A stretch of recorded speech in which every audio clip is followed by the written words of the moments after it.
Hello everyone. I welcome you all in today's video. And if you guys, wanted to connect your bank account to your PayPal and you don't know how to do this, then this video is for you because I'll be showing you how to connect our bank account on our PayPal in just a few steps. Okay, so let's get started. So what we're going to do guys is we need to go to our PayPal website and we need to log in our account. So I as you can see here, I've already log in my account. So what we're gonna do, guys, is go to our wallet. Okay. After that, guys, you can see here link a bank or link a card. So we wanted to link our bank account. So you just have to click that one, the bank that what the name of the bank that you have right now.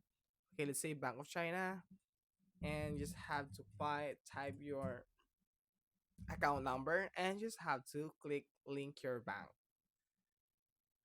Okay, it says that your Bank of China checking is linked. So we successfully link our bank account to our PayPal. So that's it guys. So I hope you enjoy and learn from these quick tutorials, and please don't forget to like and subscribe for more quick tutorials on PayPal. Thank you.